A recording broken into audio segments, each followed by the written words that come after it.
you want to mix the potassium dichromate, the sensitizer for the gum bichromate process in low light conditions.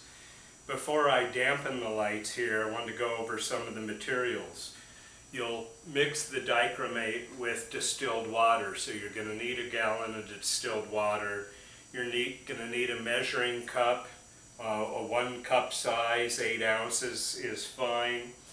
You're going to need some sort of stoppered bottle. When I say stoppered, it has a lid. A brown bottle's preferred, that way it protects it from the light. You can certainly, if you've already used up all your cyanotype solution, you can use one of those bottles, but if not, you're going to need a bottle to hold 8 ounces of water.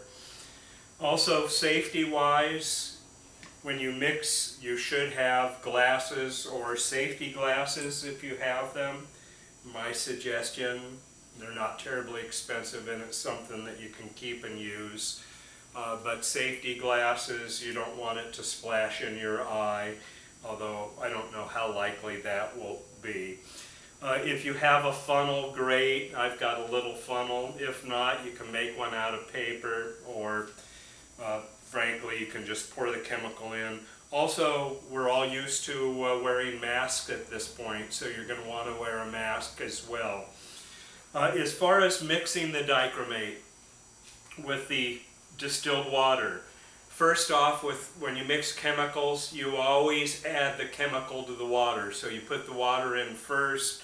So I'm going to measure out the amount of water that I need. I'm going to put it in the measuring cup here. I'll take a pause. I'm going to go into the kitchen and put it in the microwave, because you want this warm at about 125 degrees so that it dissolves the dichromate easily. Anyway, so you're going to need a beaker there. But in terms of the dilution, interesting, I've for years gone with a 10% solution. What 10% solution means, that's 10 grams of the dichromate, 10 grams of potassium dichromate to 100 milliliters of water, or 100 cc's of water. A milliliter and a cubic centimeter is one and the same thing. So I've been using that formula for years. Getting my photographer's formulary kit, I looked at their dilution, and they suggest 40 grams of the dichromate, which is what they provide, for 250 milliliters of water. That's equal to 16 grams of dichromate per 100 milliliters of water. So I looked up in the textbook, Jill Enfield's guide. She suggests 13 grams per 100 milliliters of water. So obviously there's some variance in the amount. But what I'm going to suggest, the gum arabic, you should, with your kit, got 2 little bottles like this, add up to 250 milliliters of gum arabic. You use the sensitizing solution and the gum arabic in equal amounts. If you make more than 250 milliliters, you will need more gum anyways. I'm just going to go with the photographer's formulary recipe for this and do 40 grams to 150 milliliters of distilled water. So I'm going to take my measuring cup and pour that out. I've already cleaned my stoppered bottle there, and I'm going to measure out 250 milliliters.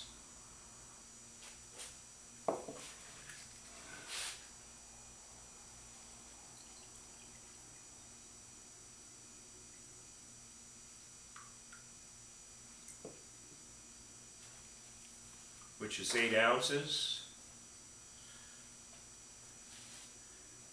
And so I'm going to go heat some water and we'll be back. So I'm going to put my mask on.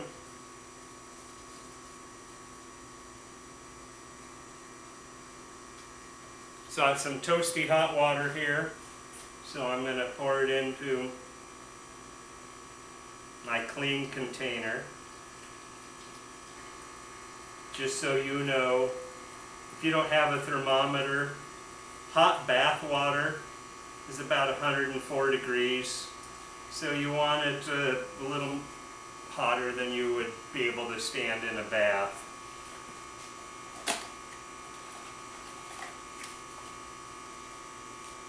So 40 grams of potassium dichromate. Here's where my funnel keeps in handy. Potassium dichromate is a carcinogen. It also can get into your body even if you get it on your skin, so you don't want to breathe the air of it, you don't want to breathe any part of it, you want to keep your distance from it. So I'm going to pour that in.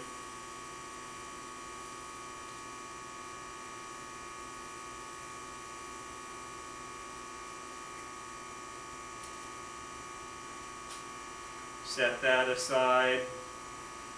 Make sure I get everything out of the funnel that I can, and I'll wash that a little bit. This holds a little more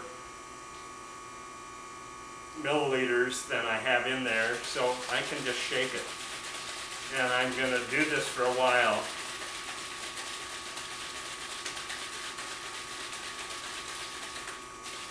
Now, I'll probably do this for a minute or two. I'm not going to make you watch me do this. But this should be good as a sensitizer for the entire semester, so you'll just use a little batch at a time. And so you now have 250 milliliters of sensitizer with potassium dichromate. Just as a safety measure you should always take is I'm going to go in with my magic marker. There's 2 chemicals listed here. We've reused this bottle. I'm going to mark this one out. I'm going to leave potassium dichromate, and I'm going to write the 16% solution, so I'm just going to put 16% underneath, and then I'm going to put the date that I mixed it, so that if I come across this in a month from now and I've forgotten about it, I'll at least know how fresh it is. So I'm going to mix the emulsion and put the gum bichromate and the sensitizer together, then we're going to coat it on paper. I'm going to use 15 milliliters of each, so I'm going to start with the gum bichromate. And this one's not terribly toxic, and I'm simply going to use the measuring cup that came with my NyQuil. 15 milliliters. I'm just going to put that in a plastic or styrofoam cup. Yep. Drop that. So I'm going to get that out of the way.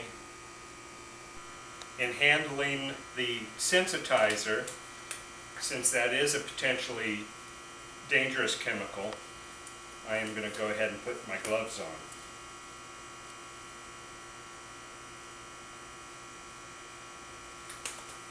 And the dichromate and the gum bichromate, the gum arabic, you use in equal amounts. So I use 15 milliliters of the arabic solution. I'm going to use 15 milliliters.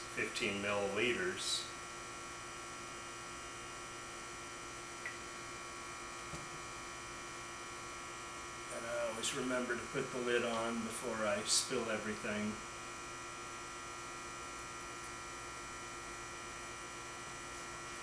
And I'm just going to use a toothpick for the time being and mix them together a little bit. And then to this, I am going to add some pigment. So I want to show you, once I get my scale set up here,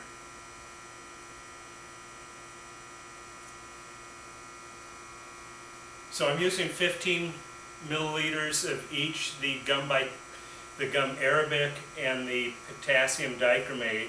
To that I'm going to add about 1.5 grams of pigment. And so the pigment that came with the kit from Photographer's Formulary. So I measured out, it's a tiny bit more than 1.5 grams, but it's about the size, maybe slightly less than 1/4.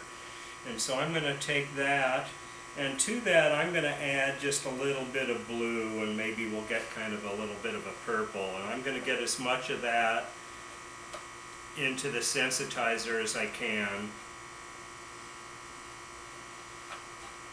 And I want to get that mixed up.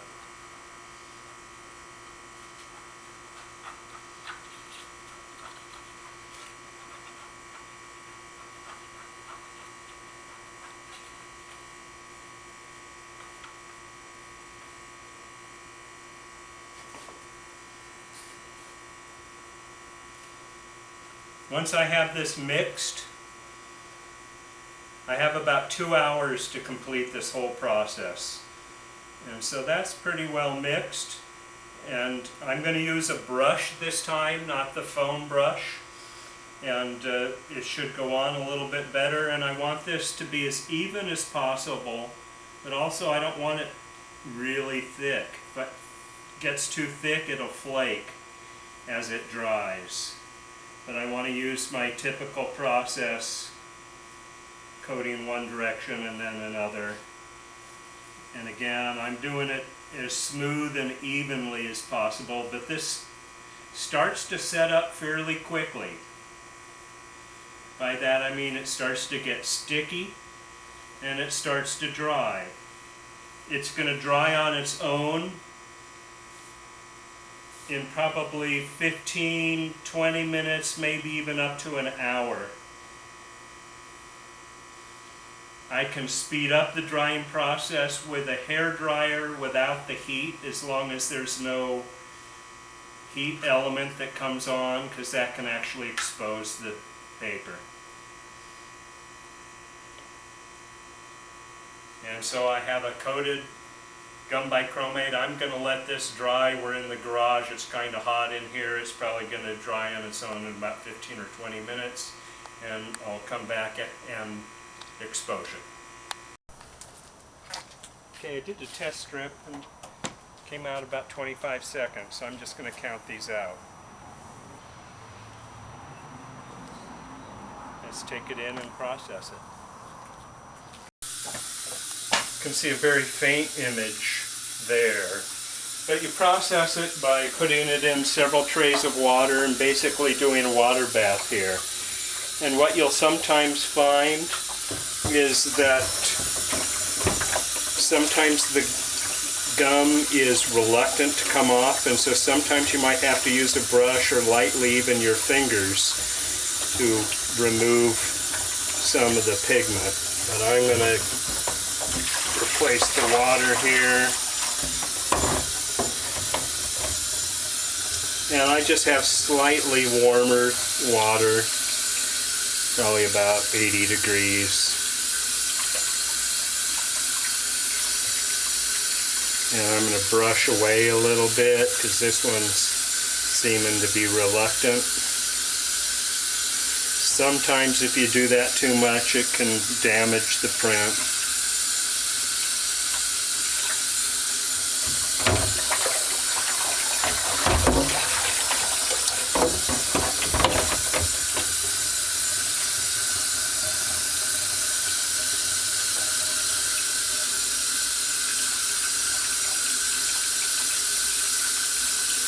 And this process may take several minutes. When I say that, it might take you 10 minutes.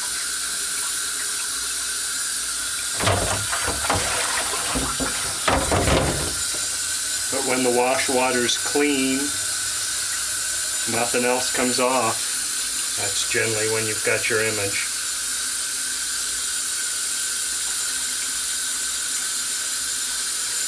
And again, I'm doing this lightly.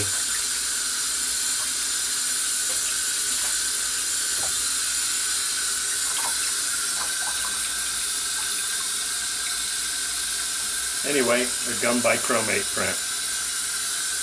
And I would simply keep washing this. You notice that I still get pigment there. I keep washing it until I get this wash water's clean and everything that's going to come off comes off. Sometimes what I did by rubbing it off with my hand, sometimes you don't need to do that. Sometimes it just comes off in the wash water. Other times, as I said, it's a little reluctant. And it's fragile, but I can go over it a little bit without damaging it. Let me just pull that up. Put it over here.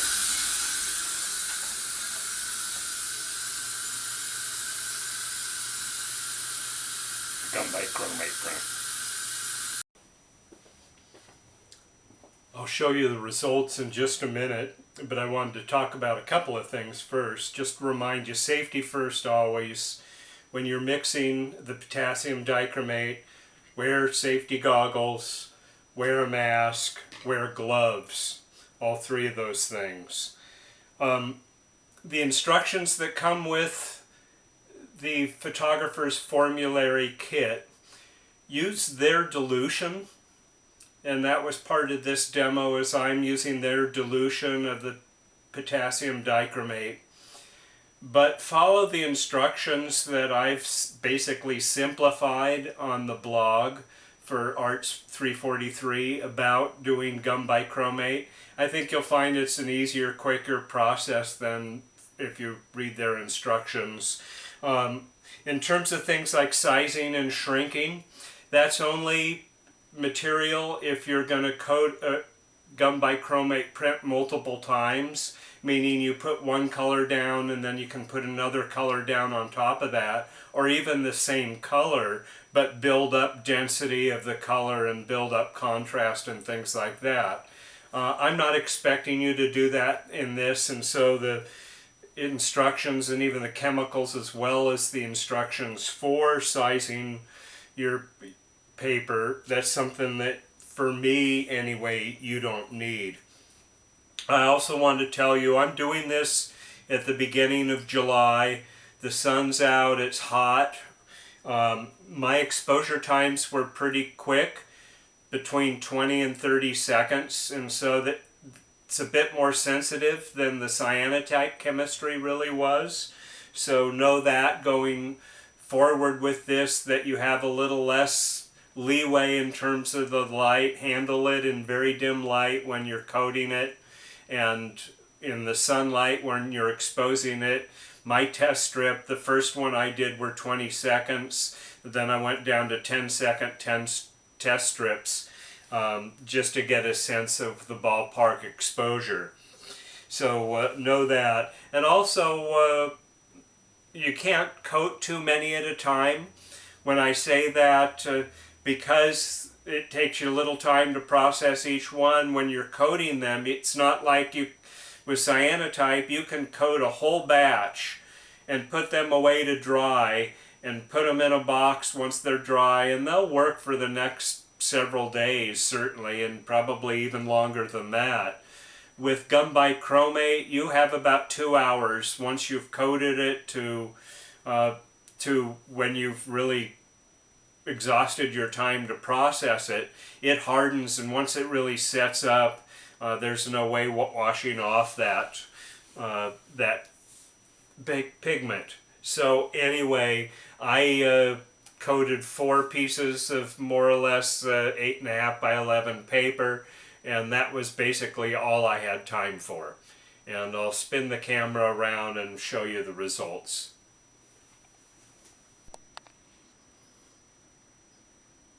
So here are the two that I did this afternoon. The one on the left certainly has got a richer color, better detail. I think the better exposure of the two, that was 30 seconds. The one on the right is 20 seconds. I tried a couple other images on the Strathmore drawing paper, but they were less successful. So this one's not too bad. It's a negative that doesn't have a ton of detail. So I'm not really worried about loss of detail or anything like that. You might notice that I accidentally scraped that with the hose, unfortunately. And so that's one of the things when I was washing off the emulsion. It's a delicate emulsion, and if you go too hard you can scrape it, and I was being careful with that, but I guess less careful with the hose. But I could go back to the drawing board and recoat, but not a bad stab at it for the first time in a year.